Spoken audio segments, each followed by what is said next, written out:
Good morning. Welcome, realvacantland.com. This is Luke Smith. I'm starting a little early this morning because I'm set up, and why not, right? A bunch of land deals to talk about.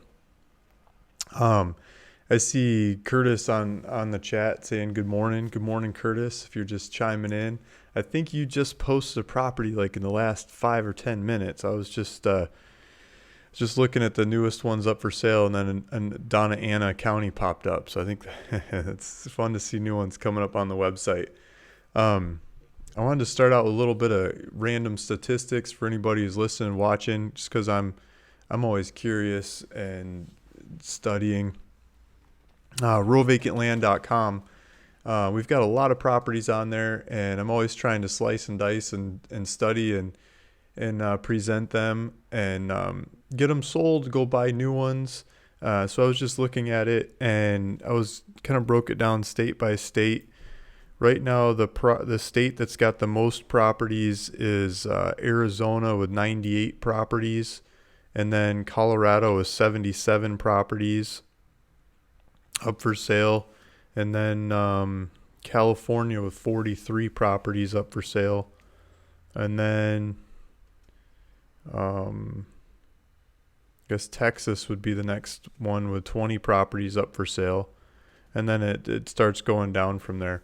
So we've got 17 states up on the website right now that have properties in them. There's another dozen states or something that we've had properties in that are sold, but there's 17 states that currently have properties, and we've had in the past pretty consistently 350 to 360, 370, something like that properties on the website. And now we're down to 296 properties on the website, and I was just counting. So that are up for sale right now. Different ones have been selling, and some of them I delisted some of the old Arkansas ones that weren't selling because of taxes. Taxes are starting to catch up. They're getting to be too much. And then I wanted to give you guys updates on the mailers. So the guys that have been buying mailers, I think we've given it a minute or two to chime in. Maybe I can give a good update. And so has it been 3 months maybe since I started offering mailers out to people? I'm not sure if it's been that long. I don't know the exact dates off the top of my head. I guess I could look it up, but I don't know exactly. I started giving away mailers on the call versus land, and I totally forgot last week to give away mailers, and the whole call went through and time went on, and I forgot. I'm going to give away some mailers towards the end of this call today. I got it in my notes, like starred. Like, don't forget this time, Luke. You guys didn't remind me either. So I've been giving mailers away, and I've been selling mailers to people that wanted to be involved in the mailers. And it's not like a profit center or anything for me. It's more of a, if you guys want to be involved, I'm going to go hit these things out of the park as best I darn well can. I'm going to try my heart out and try to make these things happen.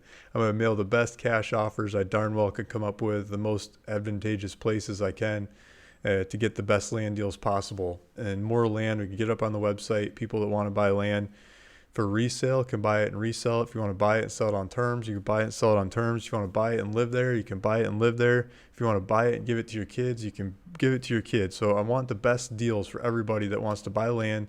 I want the best deals for people that want to pay for mailers. I want the best deals for people that want to finance the properties with me. And so I've been sending these mailers out, and I can only handle so many mailers at a time. And so I've been sending out the ones I can handle and I can take on the most efficiency I see fit. And so we've sent out a ton of mail, and I've got a database system up and working now. I thought I had it working a couple weeks ago, but I was working so hard on the deals that I didn't.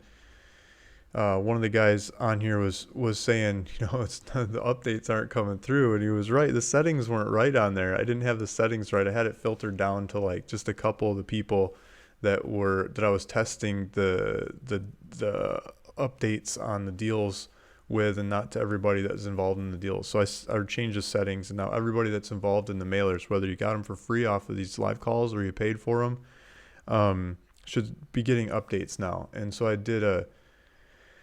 this last week I did a automated update to everybody that's asking for updates. Not a personalized update. I want to do personalized updates too.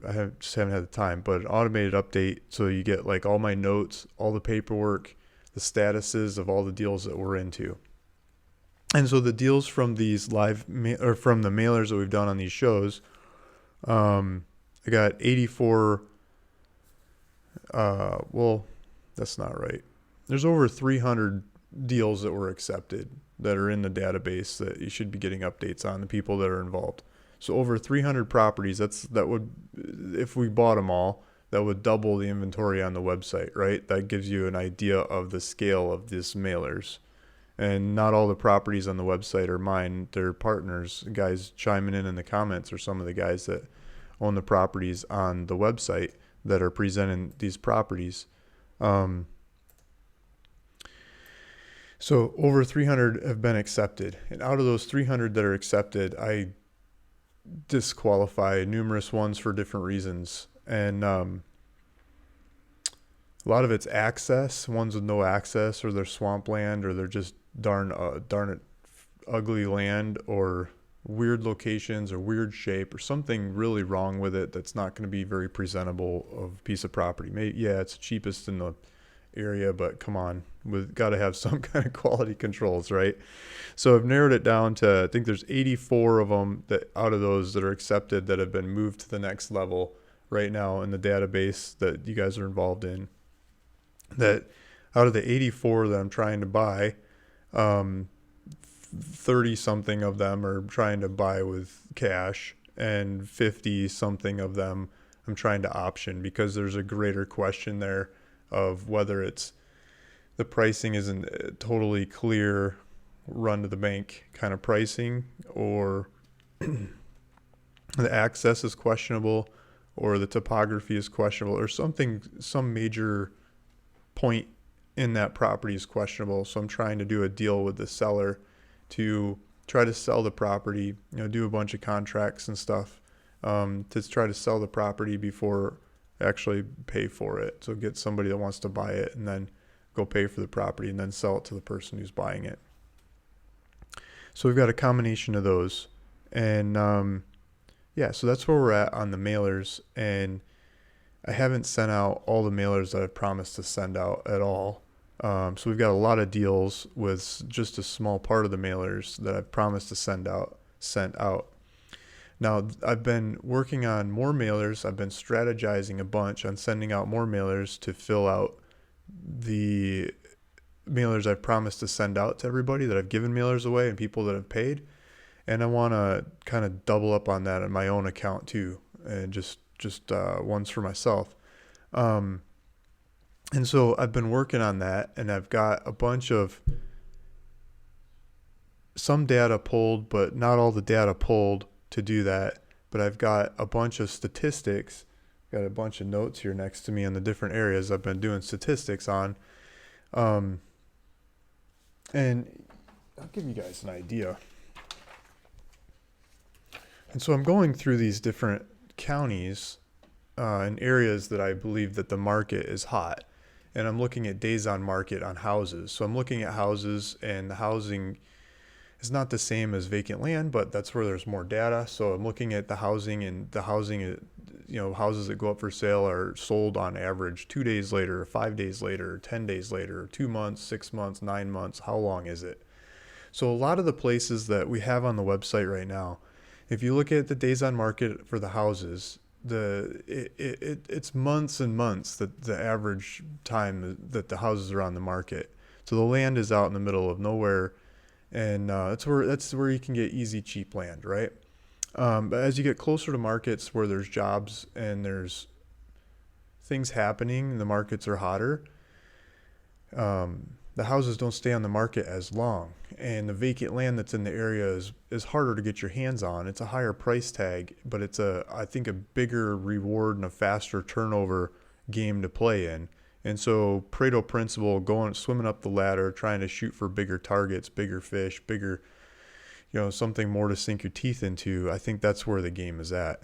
And so I've been studying those areas, and I think it's looking at different kinds of statistics. So in the past, I would always look at, how many units are in this size class and that size class and that size class. And I would try to cut off the bottom 20% assessed value or taxable value, or some, the bottom ones that are usually weird triangles in between the freeway exit and the freeway or something, the median in between the road you're never going to really be able to use for anything. So trying to get rid of those, and the land that's owned by the government, and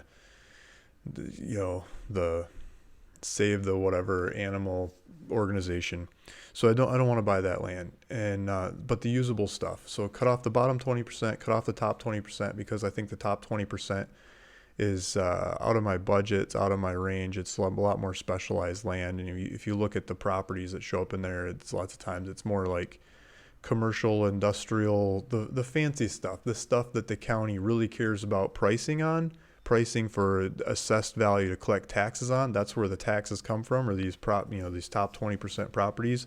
And a lot of the county taxes come from the top 1% of those properties. And I'm just talking about vacant properties, let alone go to the ones that are built. That's where the county really, really gets their money. But if you look at how much money they get out of the vacant ones, the top 1% vacant ones are, it's more money than all the rest of the vacant ones combined, right? And so that game is, I think, a different game to play in. But so now my new statistics have been morphing into looking at not just the cheapest in the county and the cheapest that's in that size class, and then cutting off the top and the bottom and mailing offers to the middle.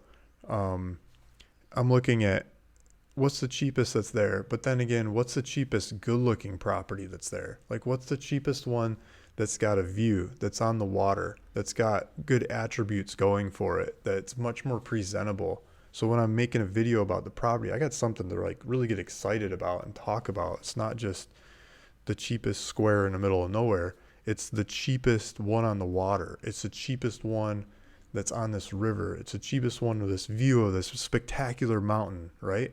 Those are the kinds of properties that I would like to build on, that I would like to develop, that I'd like to live on.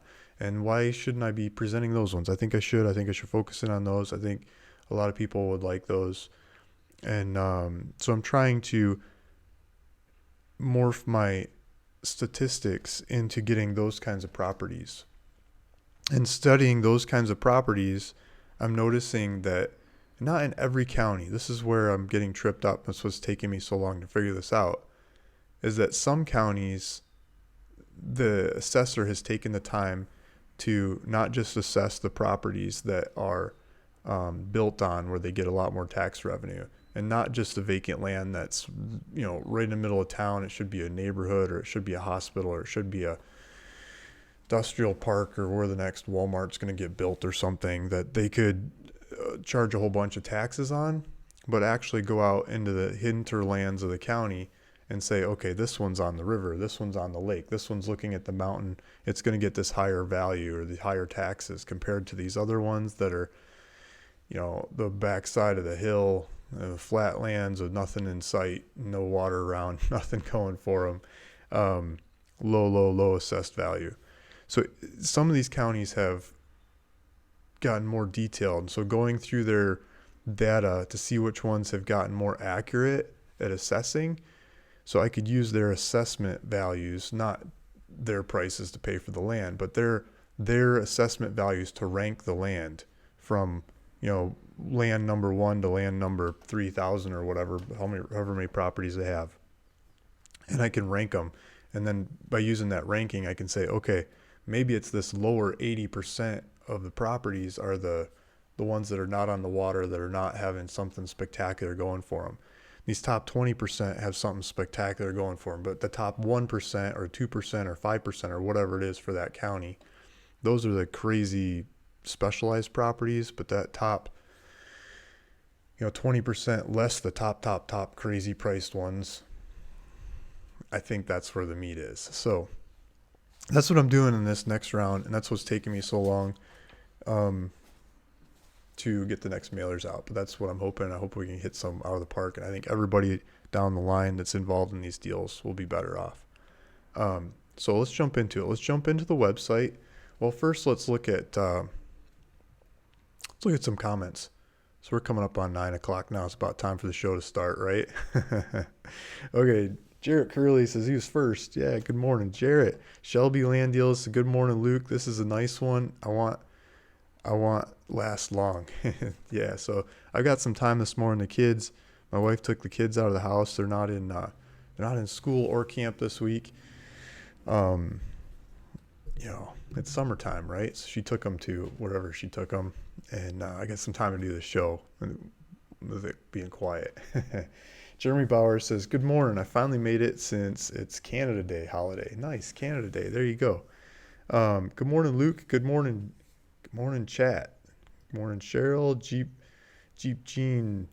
I am new to your website. Keep up the great work. Thanks, Jeep Jean. Please feel free to go tour any of the properties that you see fit. The ones that speak to you. I'm going to try to present some of the ones that are new on the website today, and maybe go through some of the older ones that haven't had any attention. I'm feeling free to ask questions. I'll try to answer questions in the comments here. I do this every Monday morning. I try for 9 a.m. It's just coming up on 9 a.m. right now. I started a little bit early this morning, but it gives everybody a chance that's got questions to ask questions, and good, bad, ugly, whatever. Just get it out there. Let's figure it out. Whether you want to be a land dealer, you're a land dealer, you want to be a developer, you want to split properties. I had some good conversations this week about splitting properties in Wyoming, talking about the mailers. We sent out a bunch of mail in Wyoming. I'm really glad that I didn't put anybody that won mail or paid for mail just in Wyoming mailers. I was thinking about it because it's like I should get some of the older ones that have asked for mail done. But I got the more I crunched that Wyoming mailer, the more I spread it out over a lot of people. A lot of people just got like 100 or 200 mailers or something in Wyoming off that mailer. So it's a really thin spread, but I'm learning a lot about the Wyoming. The Wyoming data was awfully tough to categorize in price, for one. There's no taxes on land sales in Wyoming, not even like a stamp tax or anything. So they don't keep track of what the property sold for. So the data is pretty awful on what stuff sold for there. And the APN numbers are really hard to assimilate where the properties are based on the APN. In a lot of those counties, they just, new properties created, they make a new APN. They just keep adding on, property 1, 2, 3, 4, 5. It's not like this area gets those APNs and that area gets those APNs. So it was very illogical in lots of regards.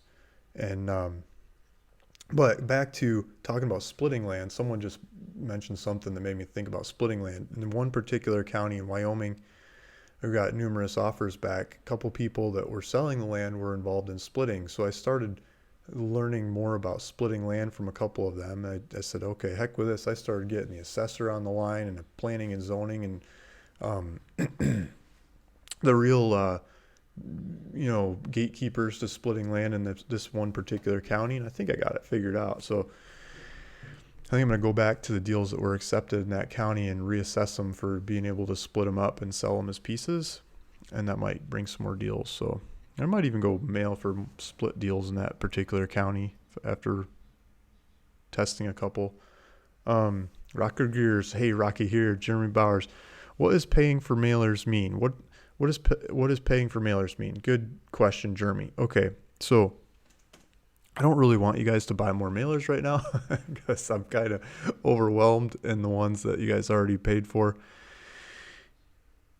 What I do to buy land is I send out a letter, and I thought I'd show you one. It's something like this, like an envelope. I use these window envelopes because you can just shove it in there, and you don't have to print. You don't have to get the envelope lined up with the right person. And it's a letter. It's a 2-page letter. And see if I can show you an example one. I should have them right here, but I've been scanning them into the computer system and throwing them away. I usually have a bunch of them on my desk. I'm all caught up. So it's a letter. It's a 2-page letter. It says, "Hi, I'd like to buy your property, and I'm willing to pay this amount of money, and I'll close quick. I'll do the paperwork. I'll make it easy for you." This is basically what it says, but it says it in 2 pages. And if you agree, sign here. And a lot of people will sign the letter and they'll mail it back to me, or they'll fax it back, or they'll scan it and email it, or take a picture on their phone or something. And they send these letters back to me. And then I look at the deals, and that's what we were just talking about, the statistics of looking at the deals, which ones were accepted. And the accepted rate on these letters for properties is, it's probably not even 1% anymore. I used to get better than 1%, but I used to be going after properties in the middle of nowhere.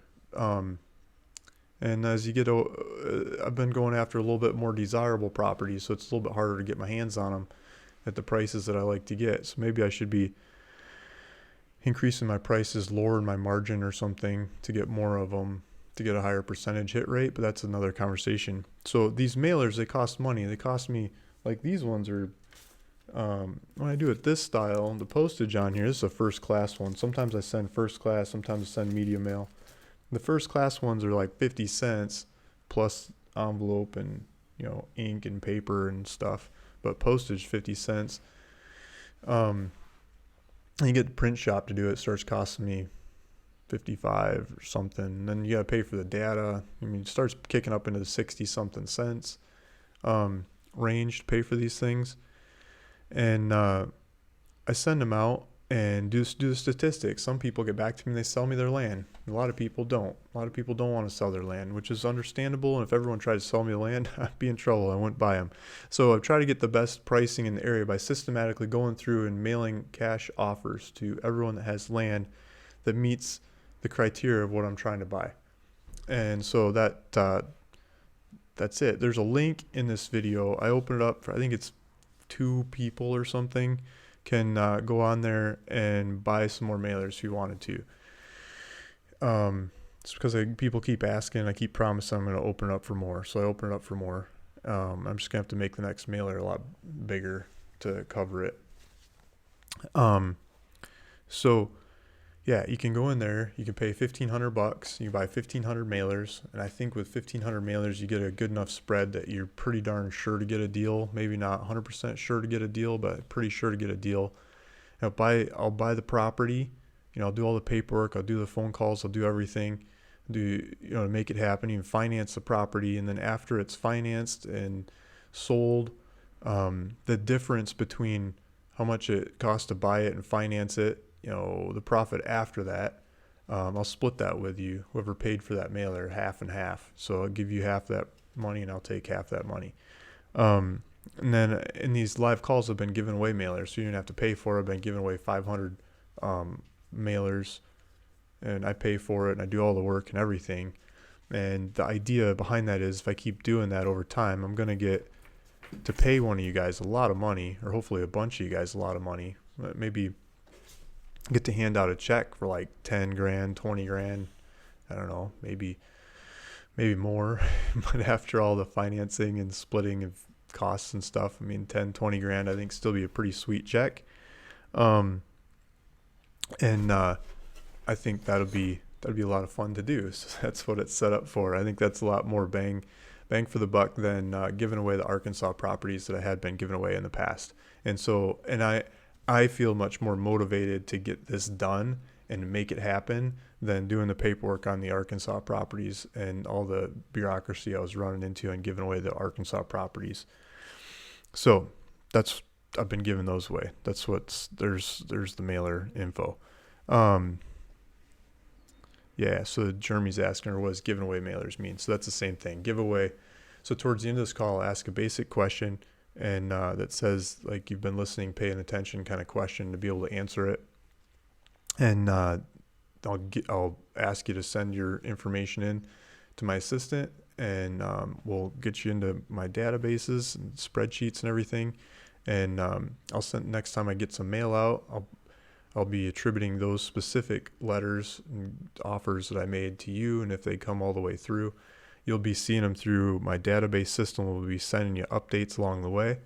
And like, hey, you got one accepted. Hey, you got one accepted. Hey, this guy called back to yell and complain and they don't ever want to be mailed again. You get a bunch of those notices too. And then you see that it's actually happening, right? And then as the deals go, you'll probably see the land on the show later. and or me making videos about them, presenting the properties later. But you'll see links and all the paperwork, and you'll see the whole circle of the deal flow happen. And eventually, as it gets sold, as someone buys it, if someone actually buys it, you get cash. You get part of the profits from the deal. So that's the idea. Marge Hayes says, hello, I'm so glad I came across your YouTube and website. Thanks, Marge. Thanks for coming on. Maria Esta, Luke, do you have any of your properties on sale? I have made business with you before and I loved it. Very honest man. Lots of blessings from Texas. Thanks, Maria. Yeah, so I did some sales this last week as much as I could keep up with, and I meant to do a lot more. I'm going to try to do some more this week as I can, and I'm trying to knock some prices down here. I was just saying earlier on in this call, we got the website down to 296 properties up for sale is when I was just before I started making this show. And just recently, I mean, we're in the upper 300s. I'd really like to get that down a lot more. I'd like to get the quality of the properties up and not as many of them all the time. Because, like, if I did 3 videos a day for all the properties that are on the website right now, like no more properties came on the website, it would take me more than 3 months to, like, present all the properties that are on the website right now. Yeah, there's a lot of videos about ones that are on there already, but I mean, updating them and making them happen. There's a lot of them on there. I don't feel like I'm doing them justice because there's so many. So I'm going to try to make sales and deals as I can get through the properties and present them. Just get them sold as we get more and more of them coming all the time, right? I mean, lots of times I make a video about one property and people go find half dozen other ones like it on the website and buy those too because of that one video about the particular property that I made a video about. So it's not video property direct one-on-one link. It's usually multiplies pretty well. Backwoods Bungalow. Jeremy, Luke sells mailing lists for $1,500 US and will split any future profits. Yeah, there's a one-liner good explanation. Jeremy Bowers. Yeah, just been missing Monday shows for the past few months. Yeah, so it's a weird time of the week to have these shows, and a lot of people have voiced their opinion about that. And if I had my way, I would do it at like 6 or 7 on Friday or Saturday night.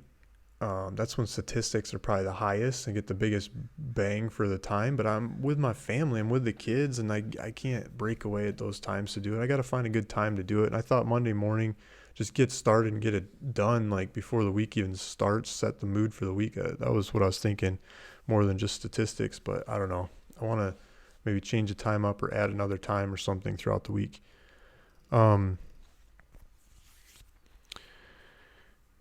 Yeah, so going back and forth.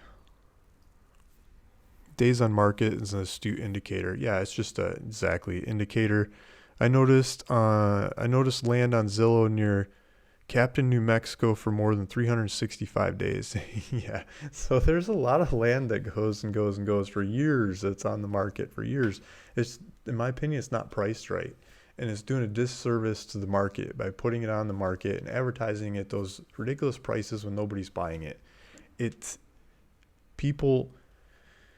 new people that want to come in and buy land, that are thinking about buying land. They go look at those prices and they think those are the prices they have to pay. And they get discouraged and they're like, $1 million for property in that area. Come on, when the stuff's trading at $100,000, for example. There's none of it listed on the market right this minute, but maybe next week there one comes up. They're not watching it that close. So they think that they're better off just going to buy a house, and they stop looking at the land. So yeah, I don't like those ones that have been on the market forever and forever and forever. At the same time, we got some like that on my website that need a good kick to get them moving. Which usually means lower price or figuring out something more about the property. Yeah, Backwoods Bungalow. Waterfront or view is a selling point. Exactly. The gold color morning. Backwoods ranking by assessment sounds promising. Yeah, ranking by assessment sounds promising. It doesn't work everywhere. The idea is it works in places where the assessor has it set up to work, but it doesn't always work. I think that's the key Jeffrey Day, good morning. Luke and all, good morning. Jeff, Lisa, first name Sap. Yo, yo, yo, good morning. Okay, morning, bunch of morning. Let's see, Zero Blues. Do you have any land that is higher elevation, maybe between 6,800 and 8,000? I want to live off grid, but I like lots of trees and probably few people. I wonder, I don't have a way to like just do elevation. But I mean, so lots of trees, few people. I'm thinking of a property we had on the show just recently was, I'm not sure if it's still for sale, but let's see. So Colorado, Castilla County, Colorado. There were some here in the mountains. Like, look at this. Let's see, satellite. So what I'm doing is I'm on ruralvacantland.com. I'm on the map search part of the website. And let's check this one out. See what the elevation is of this. So a lot of these, it says trees, have elevation in the, this isn't the property I was thinking of, but let's take a look at it while we're there. Have elevation in the listing. This is, I mean, there's trees in the map. These pictures are probably more of the area. I'm thinking they might not be the property. I'm not exactly sure, but it looks like there's trees there, and it looks like a wintertime picture, so there aren't any leaves on the trees, but there's leaves there, and lots of them will have elevation. So if you look at it, of course this one doesn't have elevation as soon as I say that, but lots of times we have elevation in there. One of the ways you can figure out elevation is if you get the GPS coordinates of this. You know, we'll have GPS coordinates, and you go put that in Google Earth, and Google Earth will tell you what the elevation is. Another way is, let's see, maybe that was the one I was thinking of. Or maybe this is it. Here we go. Here's some trees. You get actual pictures of the property trees. 6,997, 2.26 acres. I'm surprised nobody bought this one yet. It's a bunch of trees, and let's see what the elevation is. I think it's going to be your kind of elevation. It's already in Colorado. Of course, this one doesn't have elevation either. But I bet you it's going to have elevation like you're talking about in trees. So take a look at the Colorado Castilla County, 2.26 acres on the website. Okay, so back to some questions, and we'll jump into some more land. Hey, Luke, doing the Dave Ramsey thing, he paying many things for another land raw purchase. Nice. Yeah, eBay's great. eBay's a fun market. I've sold all kinds of stuff on eBay. It can be really fun. I've sold a lot of land on eBay too. Sometimes it works, sometimes it doesn't. It's harder to sell land on eBay. Their fees changed. They charge a lot more fees for land, real estate.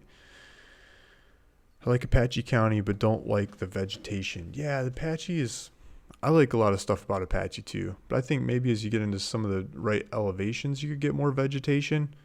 So maybe look at that. Sandra Getter. Hi, Luke. How's the deed? Sandra, I got like notes right in front of me. Fix Sandra Getter's deed. I got to get that figured out. Sorry. I keep saying sorry. I'm going to get it, and I haven't got it for you. Yeah, it's call you today. Okay. So I got it right here.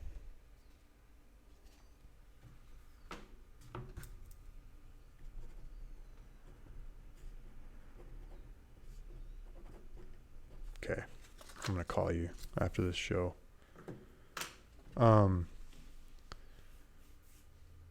Zero Blues. How close is it to a store and hospital? Okay, so this land that we're talking about in Castilla County, store and hospital. There's your question. So trees, high elevation, close to store and hospital. That kind of sounds like an oxymoron to me.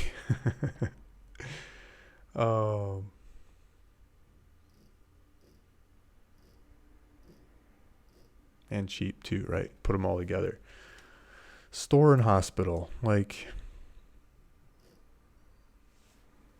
3.5 hours from Denver, 2.5 hours from Colorado Springs, 1.5 hours from Pueblo, 45 minutes to Alamosa. So Alamosa, 45 minutes I'm not sure what their hospital's going to look like. Fort Garland, 30 minutes. So you could probably get some basic stuff in Fort Garland. Alamosa, let's see if Alamosa's got a hospital.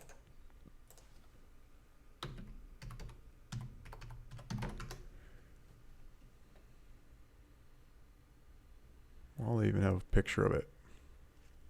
2.2 star hospital for the 45 reviews. I mean, it looks like they built a hospital there.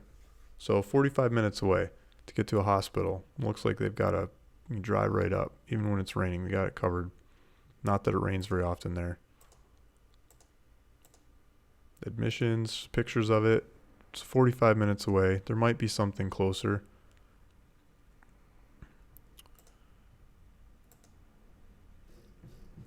Okay. Yeah, free. There you go. That'd be the best price. We get free. Free next to a store, hospital, high elevation, and trees. Yep. Zero Blue says, as long as I can get there within an hour or two, like Apache County is from Show Low, Arizona, the land you have in Arizona, the land you have in Apache County. Yeah, so a lot of the Apache County stuff I think is in the 5,000s, maybe 6,000 foot. I don't think it's going to be high enough elevation for what you're asking. I mean, maybe parts of that county that I'm not as familiar with, you might start getting into that elevation. I've got some coming up in the pipeline that is 7,000 or 8,000 foot and really close to Prescott, Arizona, with big trees. I'm really excited about this land, working on it, doing paperwork on that. That should be some fun stuff, but it's not ready yet. And yeah, there's always more coming. Okay, so what I wanted to do today, so I'm getting through a lot of the questions that are on the board. Thanks to everybody for chiming in and asking questions. Sandra, I'm going to get back to you soon. Is I wanted to go to the properties part. Here we go. So let's get rid of some of these old ones. These are the newest properties that are up on the website.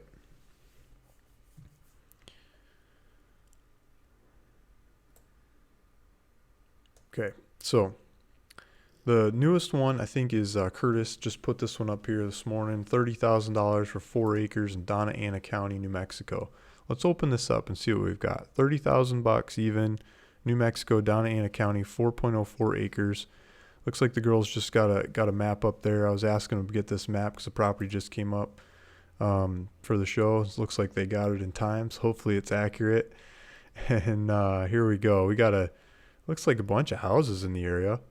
This looks like power line too. So it looks like power line, houses. These ones look like much smaller lots. This looks like mobile home. Looks like mobile homes. So you can do mobile homes here. What I'm seeing, well, what's this up here? What I'm thinking off the top of my head is look at the size of this lot and look at the sizes of the, what the heck is that?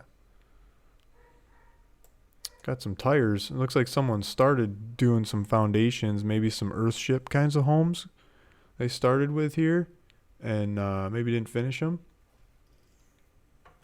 Or maybe that almost looks like power line. Maybe there was a house there and it's not totally there anymore. So it looks like some remnants on the property. But what I was thinking before I started seeing that is, look at the size of these properties and look at the size of this one. There's like 3 wide, and I mean it looks like 9 of these could fit into this block. Not that we're lacking vacant land in the area, but to get the economics to kick it up a notch. I don't know what the rules are in Donna Ana County, but you might be able to split this thing up. Just looking at the neighbors, if you made 9 of these lots that are like mobile home size lots, like these guys are doing, just a mobile home with a bunch of room around it. It's a 3/4 of an acre or something. I don't know. This is a 4-acre property, so it's probably, it's probably 3/4 of an acre, maybe an acre.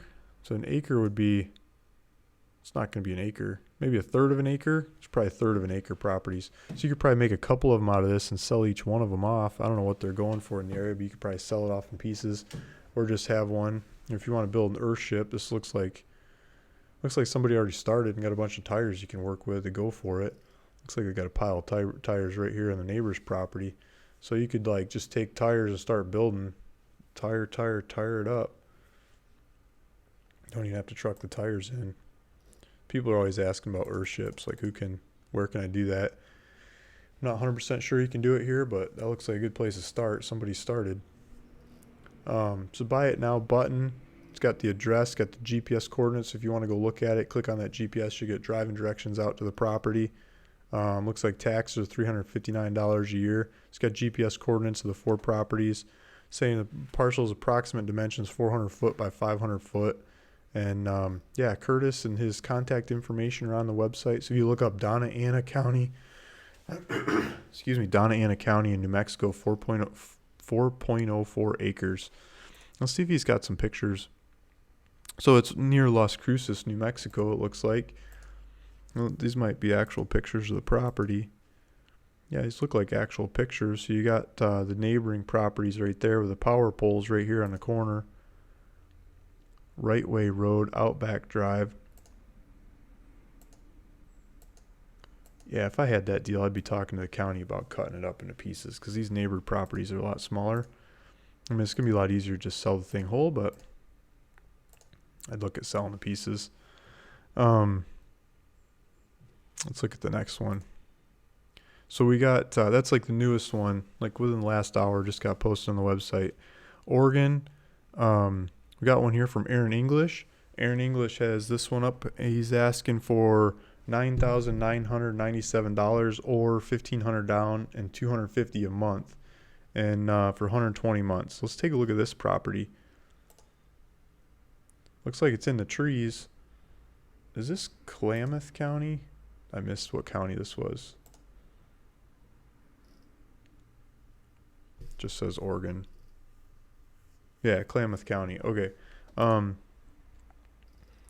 let's see where we're at. So Klamath County. Okay, so the river's up here. I've had properties around this lake and in this area, up in this area before. So this river's supposed to be really good fly fishing. I've had people go look at this, just land in this area, just love it. And anyone that's gone to look at land I've had up here just takes off with it. It's rural. I mean, it's a drive out there from town, but there's supplies in town and lumber, and the rules are pretty easy to go make these properties happen. And there's a bunch of them around the area. So there's other people homesteading the area. It seems to be a popular place to go homesteading right now. And you've got Klamath Falls over here. Let's pull up the map. All the ones I've had sold like pretty darn quick. They're just gone. So here's Klamath Falls. So it's just a little northeast of Klamath Falls. The little town or crossing. It's not. I don't even think it's much of a town. As Betty, as Sprague River, Skeynth River. I can't remember the name of that river, but Upper Klamath Lake is over here, and we're just north of California. No sales tax in Oregon. Yeah. So, okay. How big is this one? 21 acres. 21 acres for just under 10 grand. I think that's pretty cool. Or financing. So look up Klamath County on ruralvacantland.com if you want that one.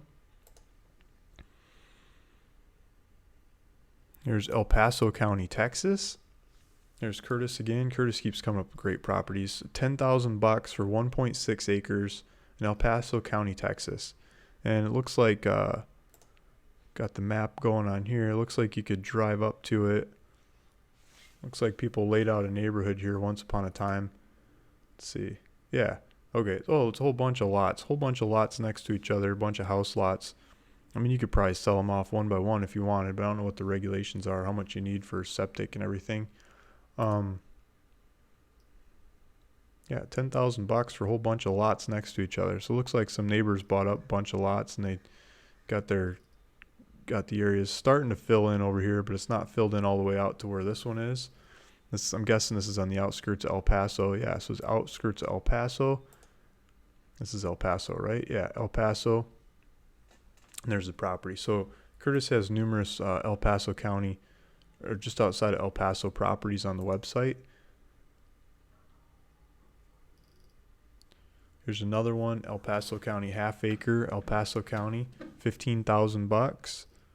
5 acres of prime land in El Paso County, $6,500. This is a bigger one for less money. Let's see what's going on with this one.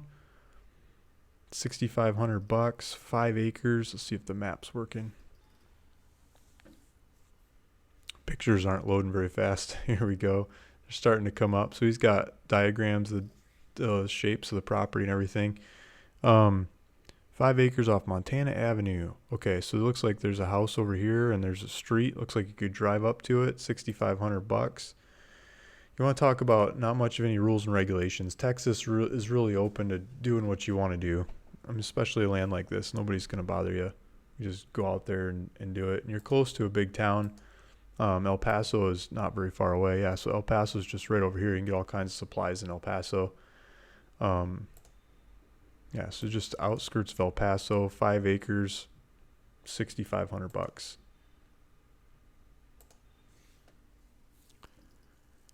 0.48 acres in Hunt County, Texas. Let's see who's got this one on the website. These are all new since last week's, since we were talking about land last week. So $9,000, $1,500 down, $220 a month for 48 months. So you could pay $9,000 cash or do $1,500 down and $220 a month for 48 months. This is Hunt County, Texas. It's basically half an acre. Jason Lydiard's got this one on the website. His name, numbers up there. So it's for sale by owner. It's Jason Lydiard's the one selling this one. It looks like it's got some trees. And I don't know where Hunt County, Texas is. So let's zoom out. Let's take a look. So it looks like there's houses and there's probably power lines and stuff. There's power lines right here.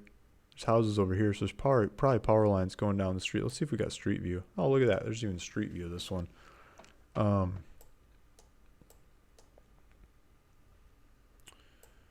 it's a small road, but the camera guy drove through there. Oakwood Drive. Yeah, there's a power line going down the road. Power line right there. And just nice set of trees. Go build in the woods. Someone left a tire out here. Just put that in the trash can. Hope no one notices. Yeah, so let's see where this is. Oh, there's a lake. Look at that. Close to a nice big lake. Big lake.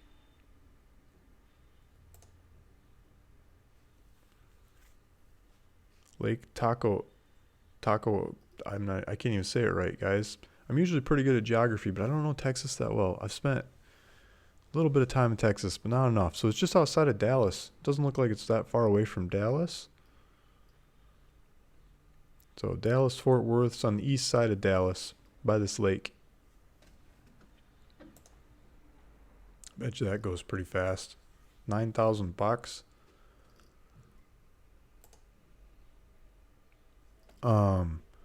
Rural beauty in Colorado. Excuse me. 3.8 acres in Castilla County, Colorado. $2,500. David Ayers. So David Ayers he's right up here. His name, number, picture. His land for sale by owner, for sale by him. 3.8 acres. So we've got pictures. Looks like wide open country. It looks like it's on a bend in the road.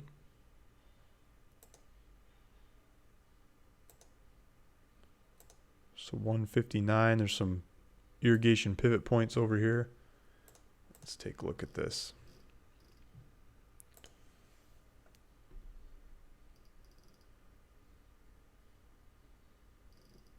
Where are we? Okay, so we got a bunch of mountains over here. I think these are the San Cristo Mountains.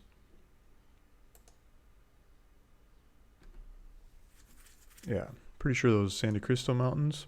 And this is Mount Blanca up here. So you're going to see Mount Blanca is a really big, iconic mountain on the... You're going to see that. And then there's a bunch of 7-8 peaks over here. Good snow-capped peaks that you're going to be looking at to the east. To the south, there's a little bit. And to the west, it's maybe not as prominent. But the north and east, you're going to see some really beautiful mountain ranges. And a lot of people like to go elk hunting in this area. Supposed to be lots of elk. That's what people get drawn to this area for. Cheap land, easy regulations. I think you can build, don't quote me on this, but I think it's a 600 square foot building or more. And, so you don't have to build very big size. And he's got all kinds of information about the property. So take a look at that one. 2577. It's pretty cheap for some land in Colorado. Here's almost a half an acre in El Paso County. Another one that's going to be just outside of El Paso, 22,500. I'm guessing it's Curtis again. Cochise County, Arizona, 20 acres in Cochise, $12,000. I think we saw this one last week. Curtis got this one, $12,000 for 20 acres in Cochise. So let's see where this is at. I'd be looking at the same thing with this one if I could cut it up, split it up, and divide it up, sell it off in pieces. I think the pieces sell more than the whole. But some people like the size and go for the size. I'm just land dealer by nature. I'd rather cut it up. But he's got it, 20 acres, and I think this, this is just north of Douglas, right?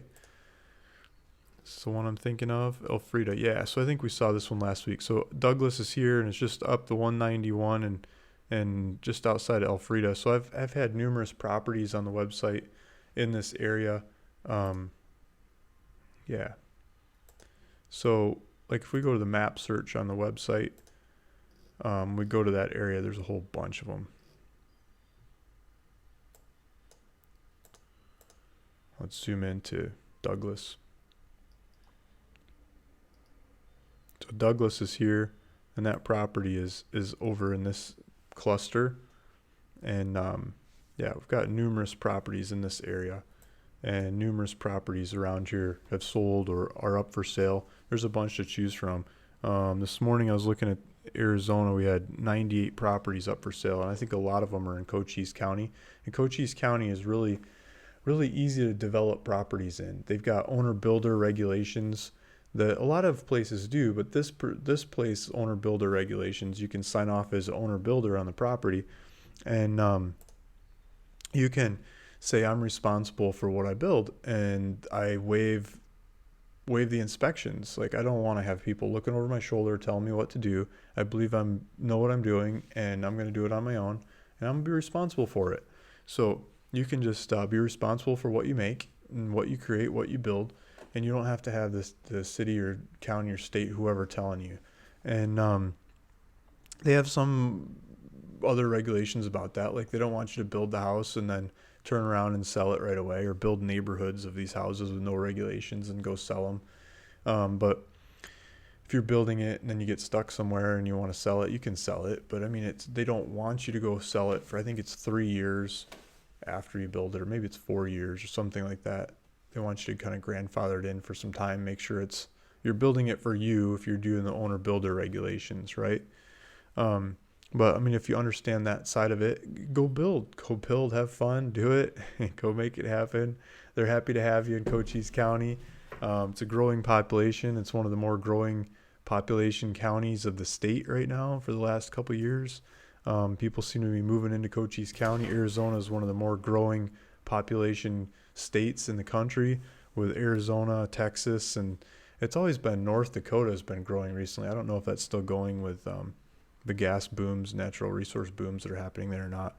But Arizona and Texas, just classic growing population from people migrating into the counties or into the states. So there's that. So I thought maybe we could jump in. Let's see if I can catch up on some comments. Maybe we can look at some more properties too. Maybe some that have been on the website for a while.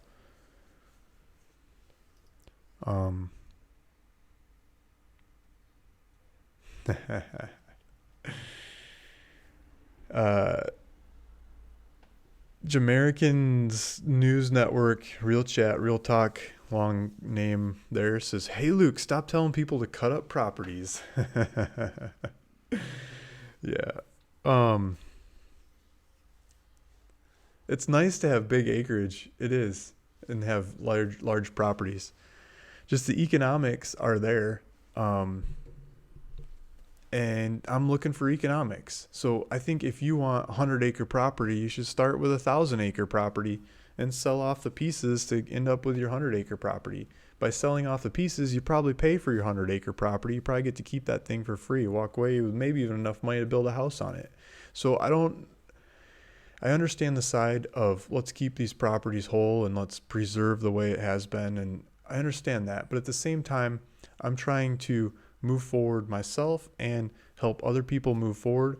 And part of providing these properties to people and teaching and advocating and pointing out an extra way that you could get your hands on these properties, or a better property or a better location or a bigger size, is to use a tactic like buying something bigger than what you want to end up with and selling off the pieces, or buy a couple of them, sell all the pieces, and use that money to buy the one that you're really after, that your wife's okay with you moving to, and not just the cheapest one in the middle of nowhere that you can get your hands on that might never actually happen because it's too far from the hospital, like one guy was pointing out this morning, or it's too far from the grocery store or something, which are very valid points. So maybe if you split a couple of these properties up, make some money off of that to go buy the one that's close to your wife's family or your spouse's whatever hobby it is they like, they might be more willing to go for it. And it might be more possible to happen. And it might actually happen. So I think, and if you do a couple of them and it works, why not do some more? And you just keep doing them and doing them, right? So a lot of the people that buy land off my website are repeat customers. They come back and they buy more and they buy more and they buy more. That's why I'm always trying to take care of everybody. Like Sandra Getter is on here asking for help. She put a comment in here, Luke, call me. What about my deeds? Like, I'm always trying to take care of these people. And I don't have 100 people on here asking about deeds and things because I've taken care of, I think, everybody but Sandra Getter as far as I know.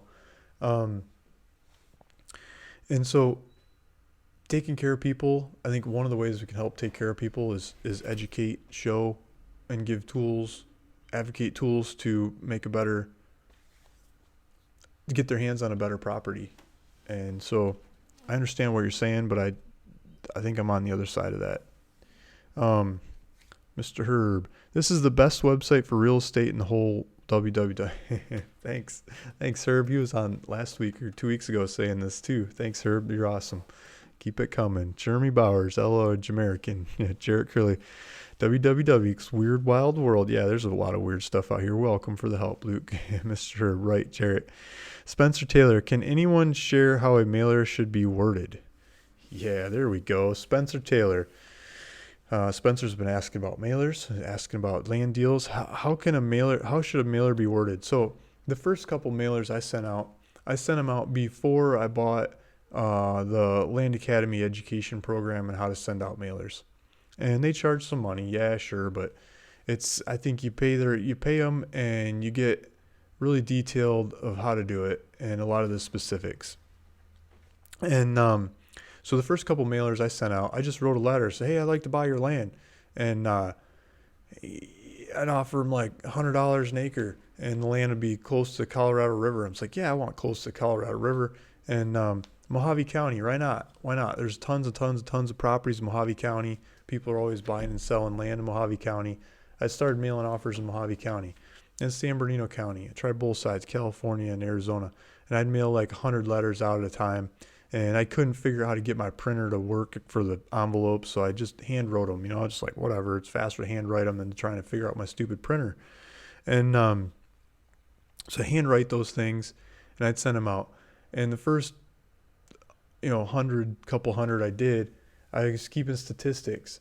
And I'd get more than 40% of the people that I sent letters to getting back to me in one way or another, either writing me a letter back, calling me, sending me an email, saying something. And most of their communication was telling me to go away and get out of here and everything else. But I about fell out of my chair when 40% of them got back to me. 40% response rate, direct mail. Yeah, it had my horrible handwriting on the front. And yeah, the letter had their name in it, had information about their property, had information about like all the county information I could possibly jam into that letter.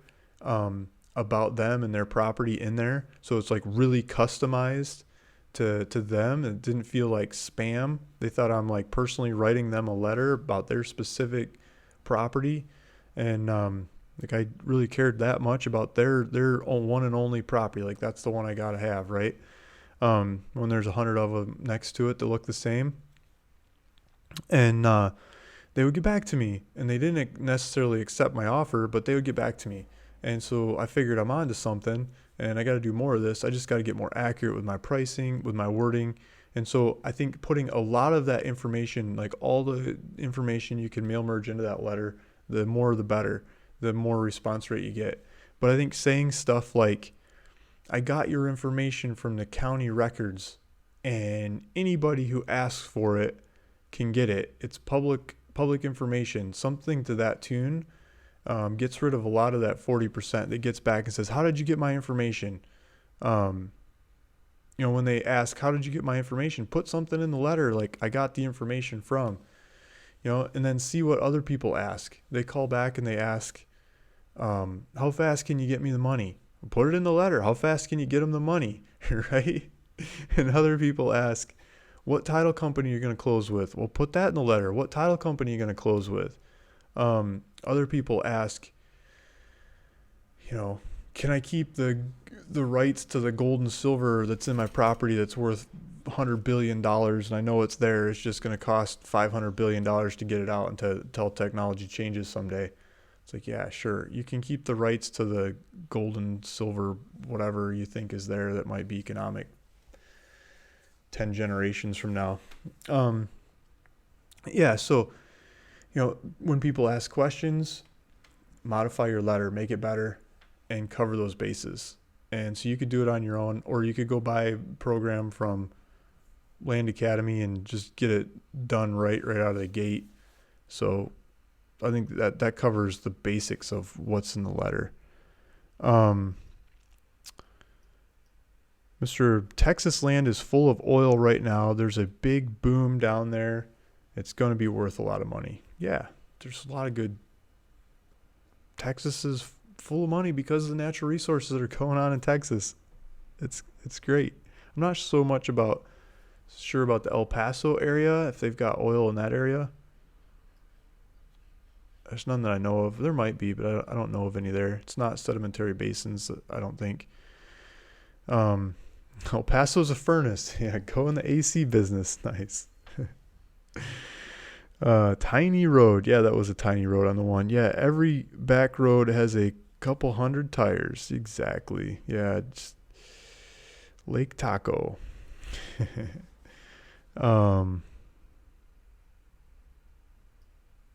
I would do other business ventures in El Paso. Havoc would come to me. Yeah, HVAC would come to me. Yup. How do you spell the Colorado county he just mentioned? Castillo County? Costillo County, I think it is. Costilla. Costilla County. Costilla. Costilla County. Yeah, you guys got it.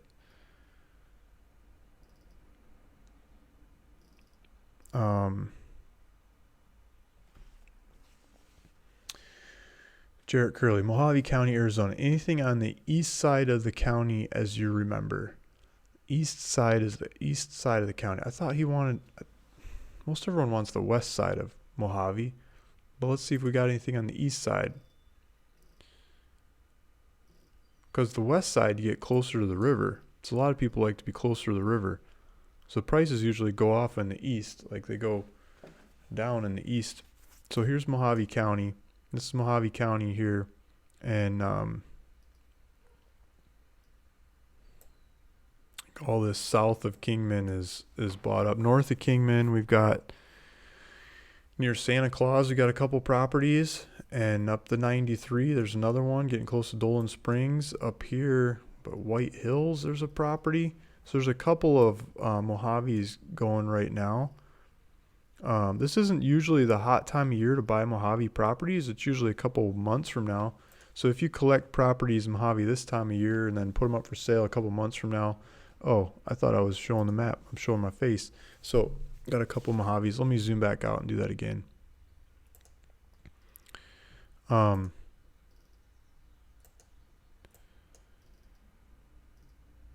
So here's Mojave County. Here's Kingman. And the east side of Mojave County is usually cheaper than the west because the west gets closer to the Colorado River, and the Colorado River has all kinds of fishing and boating and fun and more supplies, stores and stuff. And it's got spring break.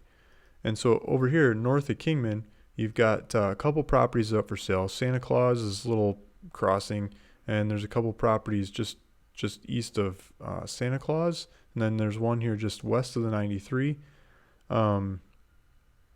5-acre property. Let's see what 5 acres is asking. Who's got this one up for sale?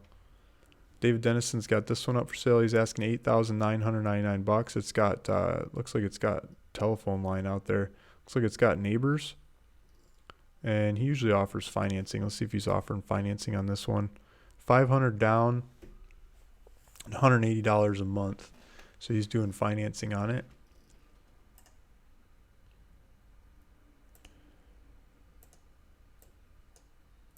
These other ones, let's see if these come in. 1.25 acres with electricity nearby. $6,000. David Dennison again. He's probably got financing on it. $249 down payment. $119 a month. Looks like you can drive right up to it. Look at that power pole right out front. Heck yeah. Okay, so there's other ones to choose from in Mojave. Jeremy Bowers, I want some vacation land. Vermont, New Hampshire, Maine. Yeah, that'd be fun. Get a lot more taxes up there. I don't understand the transaction rules. A lot of time the rules involve like using a lawyer. You have to use a lawyer to trade the land. I might be wrong. I don't know enough about it. That's what I'm saying. Jarrett Curley, northeast of the country, I should say. Yeah, northeast, exactly. True,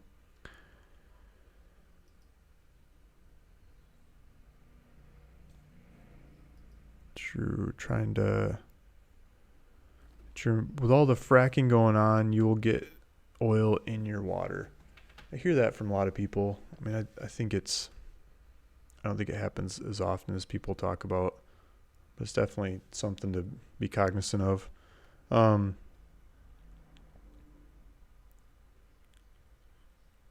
Wrangler Luke, thanks for the update on the mailers. That one is to be purchased in 3 potential options. Good. Like one is to be purchased, 3 potential options. I got a lot more mail to send out too, so I haven't got it all out yet. I'm sorry I've been so slow at getting it out. I'm gonna try to get a bunch more out. I'm working on it. And yeah, so it sounds like you're getting the updates now. That's good. I thought you guys were getting updates and they weren't flowing, and I didn't realize it.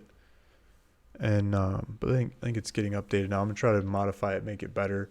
Try to make like a report that combines all the deals into one instead of one at a time kinds of reports too. I think I can do that. I want to get mailers out more than work on the reports though. Marcus where can I live in my RV? Okay, so where can I live in my RV? There we go. So let's pull up the map here. I mean, where can you live in an RV? So do you have any specifications like states or mountain land, desert land? I mean, you could do it in Hawaii, but for your RVs, probably on the mainland. So there's, let's talk about California. I don't think we've talked about any California properties today. If we go up here towards Northern California, there is a little neighborhood that I've done numerous deals in. I've got some more properties in right now. It's called Ponderosa Private Road or something like that. And it's in Shasta County. And as we zoom in on this area, it looks like there's 3 of them on the map right now. It's loading, slowly loading. So if we zoom in on this area in Shasta County, or if we go look up Shasta County, for whatever reason, they're just loading really slow. But if we look up Shasta County on the website, that's going really slow right now. You'll see these 3 properties, or however many are up for sale by the time you get there. And this one's Patricia. So Patricia's got this one. She's asking $9,900 or $5,000 down and 10% interest. And it's just going really slow. But I made a video about this not too long ago, and it's in the woods. It's got these little streets, and this neighborhood has been used a lot for growing marijuana in the past. And so you say, oh, great, I want to do that, or no, I don't want to do that. That's not my point. My point is they've been growing marijuana here since before the laws opened up. And so the people that are in the neighborhood are, they're neighborly and stuff, but they don't want rules and regulations coming into the neighborhood telling them what to do. So it's a lot of people like to do their own thing and be left alone and do what they want to do. And so there's people that live in RVs in this neighborhood. They live in an RV and they grow marijuana in the summer, and then they leave for the winter and they come back for the next grow season. Or they just live in the RV, or they build an eccentric home customized to what they want, and nobody says otherwise. This is California, a little pocket of freedom here in this neighborhood where they're mostly all 1 acre properties. There's a couple of them to choose from. You could go there, you could look around, you could look at the properties that I've got, and others that are on the market that are going to be priced higher than mine. But you feel free to go look at them and see if there's one in there that you like. It's a bunch of trees, and they're not that much money. So less than $10,000, you can go live in an RV in that one. Here's another one that I've got. This one doesn't look like the trees are as thick. So if you want more sun to get through, this is wintertime picture in the rain. There's these kinds of properties too. I think this one's got a driveway. You can just drive right in. You park your RV in that kind of setting. I mean, that'd be fun, right? For part of the year. Maybe not the full year, but I mean, the winter probably get kind of snowy and stuck. That might be fun to be there in the winter too. I mean, get the right heater and probably get a propane tank delivered and get propane filled up.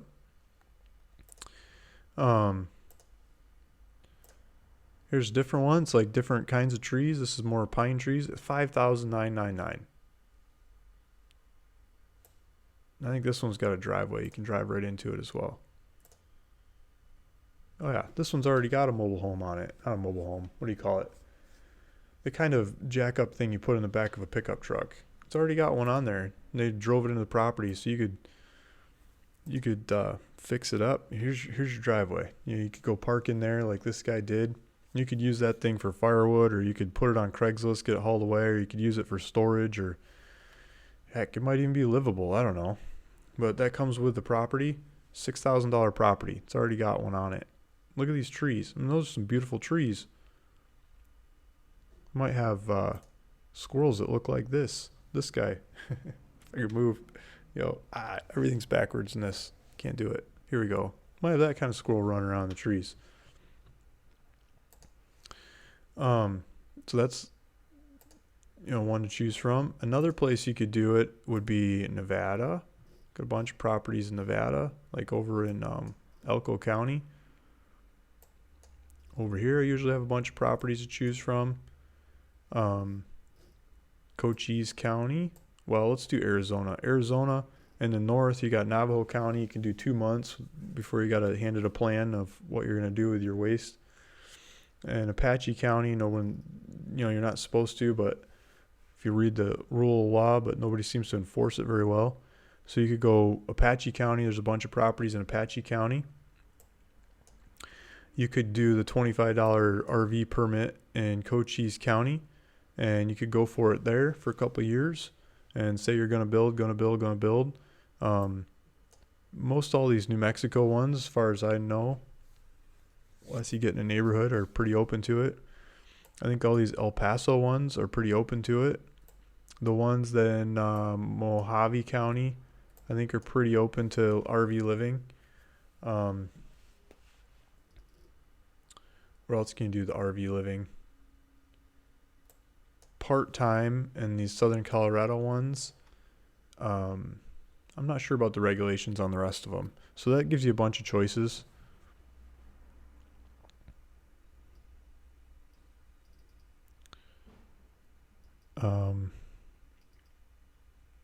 Guys going back and forth.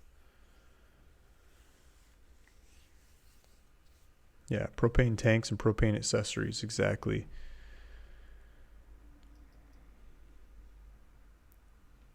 Yeah, so guys are talking about different terms properties, a bunch of terms properties.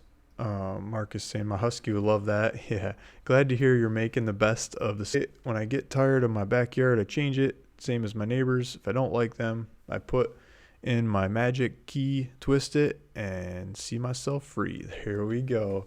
that's the way to go. Yeah, just go move. So a bunch of properties to choose from. Feel free to go check them out. Maybe don't move into them without buying them, but like go camp on them for a day or two. If you don't leave any trash, it's fine. And just check, make sure they're still up for sale. Go check them out and see if the neighbors are fun and they work and everything, or they get weird or what. Yeah, exactly. I'm a rubber tramp and nomad. Nice. It's called a home, Luke, not a camper. Yeah, there we go. There's all kinds of different choices of where to live and how to live. So we got these Hawaii properties too. I wanted to bring these ones up. We've got some that have been on here for a bit. There's a newer one. There's one that's been on here for a while. Let's start with this one. And I've had others in this neighborhood that sold, and people taking off with them, loved them and everything. But we still got this one. This one is a 1 acre property. It's not very far from the main Hawaii Belt Road. It's just up the hill a little bit. And so you could add this kind of stop in your travels. A lot of people live in buses or yurts or tents or all kinds of stuff in this neighborhood. It's really free and open to go do what you want. It gets higher elevation up here. So if you don't like the Hawaii weather, if you go up to higher elevation, it's like sweatshirts and pants up here. And then down here, it's t-shirts and shorts year round. So you could pick moving up and down this neighborhood. This neighborhood's got like 10,000 properties or something in it. A lot of them are vacant. A lot of them are built too. And so most of them are 1 acre properties. It's called Hawaiian Ocean View. And so this particular one here that I've got on the website right now is next to a house, and it's got rainwater collection. All these houses in this area do rainwater collection. So when people are making fun of you, say, in Hawaii, that's just normal. Rainwater collection is totally normal. That's the way it's done. See all these rainwater collection things in their backyard? They started some regulations recently to have tops on them that, just make it a little more sanitary, but still really basic water systems. And just attracts a lot of that same lifestyle. If we do street view here, we can do street view and we can look around this property. There's got power lines. It's lava rock. And so people usually rent a bulldozer for a day or two or whatever, make driveway into this kind of material and build their house, set up a place to go. So this whole area is just this kind of lava-ish badlands. So you don't have to mow the lawn, right?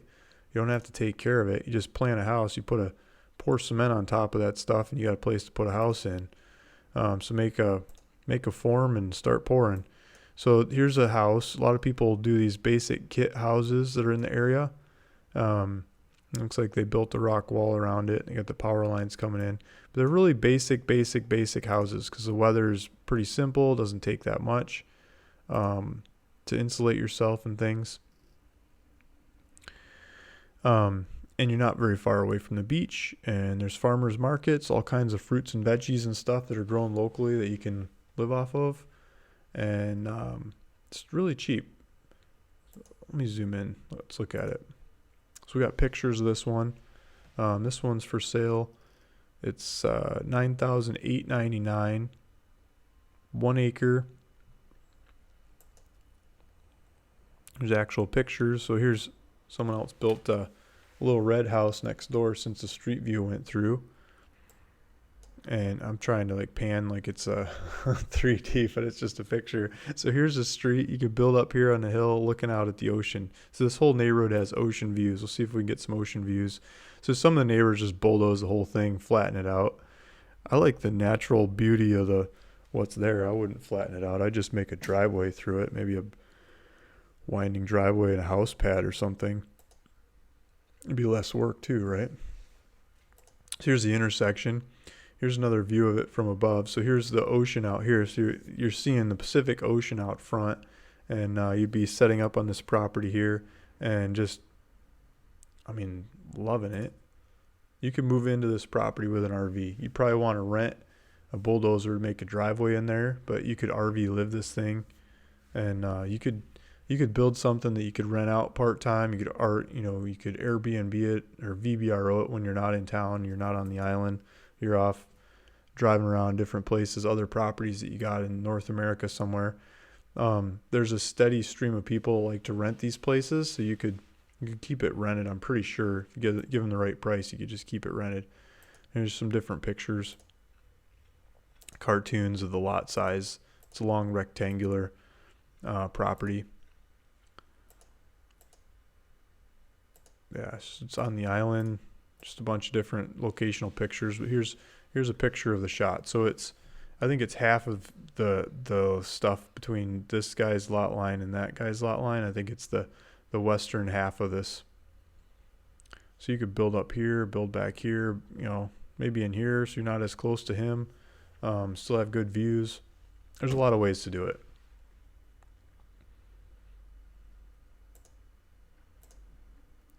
I didn't get the price. $9,899 for 1 acre in Hawaii. There's another one that's up for sale on the website that's really, I'm not sure about their regulations as much. Like that neighborhood's really open regulations. We're talking about open regulations. I haven't studied this neighborhood. This neighborhood is greener. There's more plants growing here. You probably have to bring your gardening tools if you got this property. Some people like that. Some people don't. There's houses right next door. And there's a street and there's a power line. Let's see if this street view is working here too. So let's take a look at this thing. Yeah, so there's a bunch of stuff growing on the property. Looks like a nice, well-maintained street. Power line, so you could access it in here. I'm not sure if there's a ditch running along there, like you need to put a little culvert in or not. Let's see what the neighbors did. They might have something buried there. Maybe not. You just put a driveway in. There's a bunch of greenery to go build into.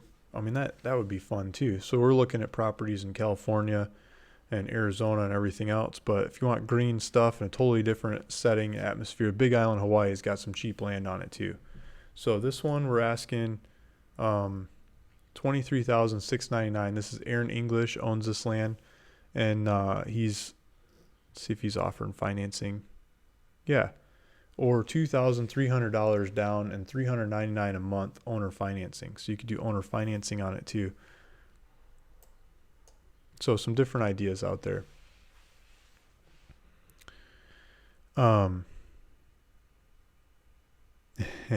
32 people watching. Yeah, we don't have that many people on here today. So I should give some mailers away, make it nice and easy for you guys, right? I think we're getting there. Yeah. Hawaii is too far away from me. And Zero Blue says, I don't know how to swim that great. What would I do if a tsunami came? Yep. I think you're like that 1 acre one's up the hill a ways. This one is elevation 222 feet. This one's up the hill a ways too. You're not right on the beach. If a tsunami came in, it might be time to go get some swimming lessons. Hawaii would be a great place to learn. Okay, so let me think of a basic question. I'm going to try to pop this chat up on the screen behind me because I'm going to try to give away some mailers, guys.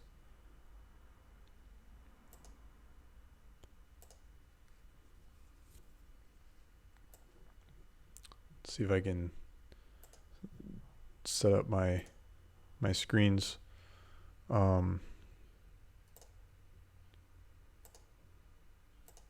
There we go. So what about Alaska, Luke? Any problems buying, selling it? It should be cheap and everyone loves Alaska. Yeah, go look at how cheap it is. It's not so cheap. I've tried.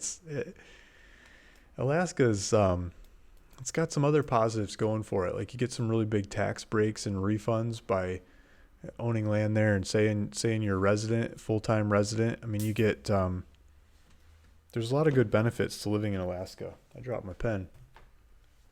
And so the land's gotten scooped up and prized. A lot of Alaska is government land. there's not that much private land in Alaska from what you might think. You'd think there'd be a lot more of it, but there just isn't. And you look at the population and you look at the number of properties that are there, like private properties that you could actually go make offers on, and there's not that many private properties compared to the population. And so the stuff is getting sought after and priced up. Whereas if you go to Arkansas, for example, and you look at the number of properties versus population, there's a crazy number of properties because it's been really easy to split properties up and sell them off in the past. There's a lot of attributes you can present for the qualities of the properties, and they're really cheap. And so you have seas of available properties, then it knocks the properties down, prices down, keeps them down because there's a lot of inventory, whereas Alaska doesn't have the inventory. So I don't know if that makes sense. Okay. Rural vacant Siberian land. Yeah, exactly. I'll let you go visit that stuff. I like Alaska. I've spent some time in Alaska, and I love a lot of things about Alaska. There's a lot of cool things about Alaska. We were just watching some Alaska wilderness stuff, nature shows with the kids last night, and my son is like, I want to go fishing in Alaska. I'm like, oh, heck yeah, let's go. I want to go fishing in Alaska too. Okay, so I want to give away some mailers, and I got a lot of mailers to kick out, and I think it's going to be a lot easier to keep track of them because I got this new databasing software system that I'm pretty proud of, that I think makes everything a lot easier to keep track of it and monitor it and stuff. It's still going to take me some time to get these mailers out to whoever wins them. And okay. Zero Blues. This is the first time I've been on one of your shows, and I don't have any idea what a mailer is. You mentioned it about 100 times. That's because I love mailers. So mailer is a cash offer to buy land. That's how I get the land. That's how the other people on ruralvacantland.com get this land. We're not realtors. We don't go knock on doors and make social butterfly contacts through the, use our kids' school events to go hook up with the other parents and hawk their houses for sale and buy new ones for them or something. We go through the county data and we look at who owns the land. It's public information for anybody who wants to. They can go into the county records and see who owns land or houses or real estate, and you can see a lot of information about it. And you can take that information and you can mail merge it into a letter, which is what I do. And I mail this letter to people. I call them a mailer. And the mailer is a letter. It's just a letter that says, I want to buy your land, and here's how easy I'll make it. And here's how much I'm willing to pay for your land. Here's a dollar amount of what I'm willing to pay for your land. And that is a piece of mail. Some people get it in the mail and they look at it and they throw it away. Other people get it in the mail and they put it in their file with the land, about the land that they have. Some of them die 5 years later or something. Their kids find that letter in their file and like, oh, somebody wanted to buy the land. And they give me a call and they say, now it's time to sell the land. Or they need money right now. And they're like, Luke, how fast can you pay me? Or whatever the story is, right? They want to sell the land. And then I buy the land. And if it's worthy land, I want to buy it and put it up on the website, present it to you guys. And you guys can paw through it and you can take off of the properties that we get. And generally, been able to get the cheapest properties in the area. And so this morning I was talking about not only getting the cheapest properties in the area, but I want to get ones with good quality. I want to turn it up a notch and get ones with good attributes, like views of the water, on the water, views of a mountain, big trees, something really good about the property, instead of just being the cheapest in the area, which is great, but maybe the cheapest in the area with a really good attribute would be even better. So I'm trying to juggle the data to get those. In the future mailers, I'm trying to include that concept into the offers. Yeah, so I'm gonna keep answering questions here. I'm gonna give away mailers too, but so Daniel says, other than YouTube or your website or LandWatch, what other website have you tried to market your land? That's a good question. So YouTube or eBay. We're just talking about eBay. I've put land on eBay numerous times. I kind of get frustrated with eBay because of the fees. Zillow. I put land on Zillow. I put land on the MLS, for sale by owner, especially as you get into a little bit bigger dollar ones. I think the MLS has a lot of attributes to it in the bigger dollar ones. And the smaller dollar ones, I don't think it makes as much sense. But in the little bit bigger dollar ones, I think it makes a lot more sense. Recently, I started putting land on OfferUp. It's just an app that a lot of people use to sell stuff. Get a lot of leads. I can't think of a specific closing off of OfferUp yet, but I get a lot of leads.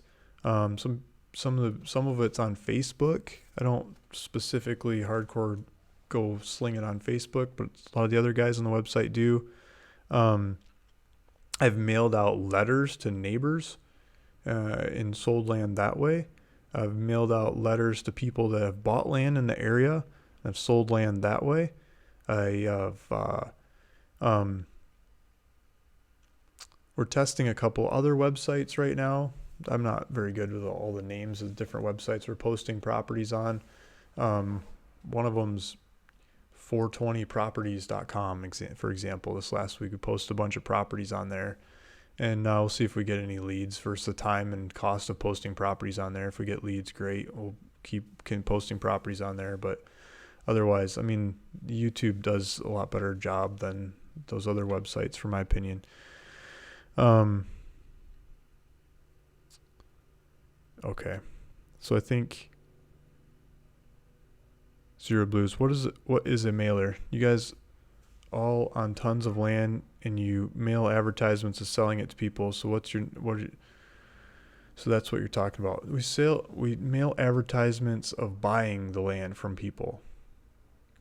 I send some mail out to sell it too, but buying land. Zero Blues. We send out an offer to buy people's land, and then they call back or they get back and say, yes, I'm willing to sell the land to you or not. Okay, so Angela knew. Yeah, 420 properties exactly. We'll see what kind of, I don't know if I get any quality leads off there or not. Yeah, I hate Zillow too. It's good and bad of Zillow.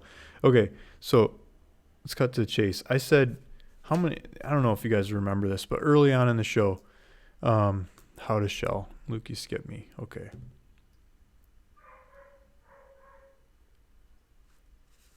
Since I haven't got the land I won, would it be possible to trade a signed parcel in Arkansas for a mailer?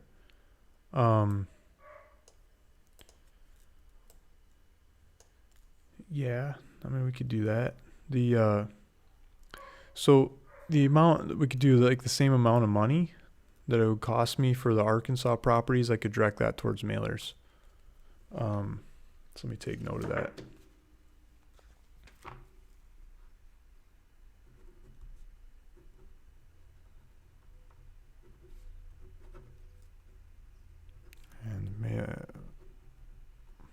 Okay, so I'll get on that after the show. Okay, thanks for asking. Thanks for pointing that out. I think there's 4 or 5 people that aren't caught up to date on free land that I've given away before, and you must be one of those. And if you're one of those, then yeah, if it's not one of those and like I paid for the land and it's missing somewhere, go figure out what's going on there. But pretty sure if you're one of the last few people that I gave land away to before I started giving out mailers, I can reroute it over. Okay. I think we're there. Okay, so I said we had 296 properties on the website. They're up for sale when I started making this show this morning.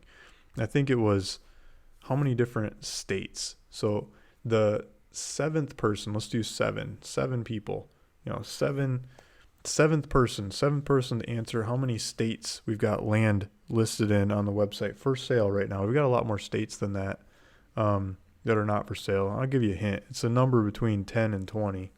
Or it's a number between 15 and 20. I'll get you even closer. But it'd take a time to go click through there. But I said it earlier in the show. If you're really paying attention, you know that number. Or maybe this question is too hard. But the seventh person to answer this, and if nobody answers it, I'll come up with something simpler question. The seventh person to answer this, I'll give away 500 more mailers.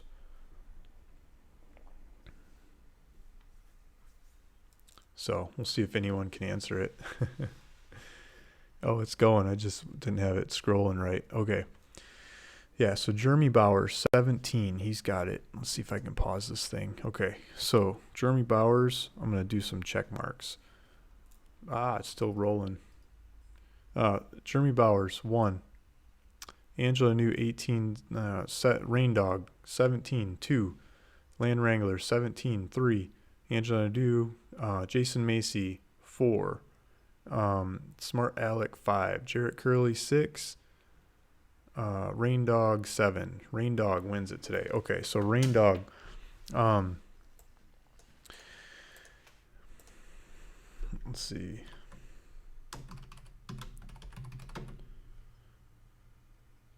So Rain Dog, I'm saying you win. Even if I counted it wrong or got the numbers wrong, I'm just going with Rain Dog, because every time I say someone won, people come back with all these other reasons why it's someone else. So Rain Dog, you win. Thanks for listening. Thanks for watching. Please email Gilian at ruralvacantland.com your information. And so I'm typing it in here so you can cut and paste it.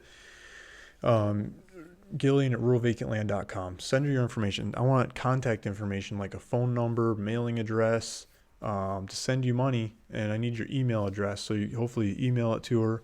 And so your email address is in there. I'm going to get that into my database system for your 500 mailers. It's going to take me a while to get them out. And it's going to take a couple months for it to go full circle, to get them out, for the calls to come back, for the deals to get due diligence, to actually buy them.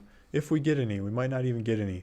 And then for them to go up for sale and to get sold and turned into money and come all the way through. So I'll get you into my computer system. As that's happening, you'll get updates through the email. And you'll see the ones that are accepted and, declined and everything else. And you'll see the paperwork and the due diligence and the whole process, right? And then eventually turns into money, if any of them work, if we buy any of them. There might be some that we say they look good and then they don't ever happen, or they don't ever. A lot of stuff falls along the wayside in this business. So just got to kind of roll with the punches on that. And the timeline of me doing it as fast as I can, but it's not like tomorrow. It takes some time, takes some months. So send that. You send actual mailers to his house. No. So these mailers, I send them out to people that own land.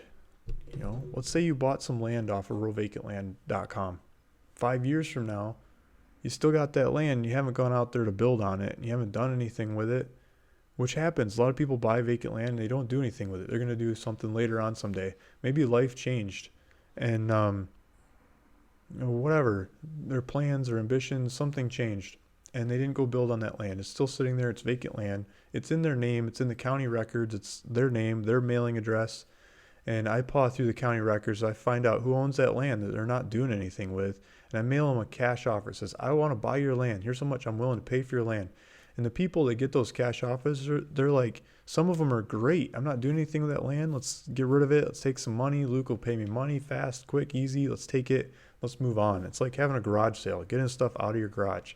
It's not about the price that you're getting. It's about the simplicity of getting it out of there, getting it gone. I don't have to make that payment anymore. I don't have to worry about it.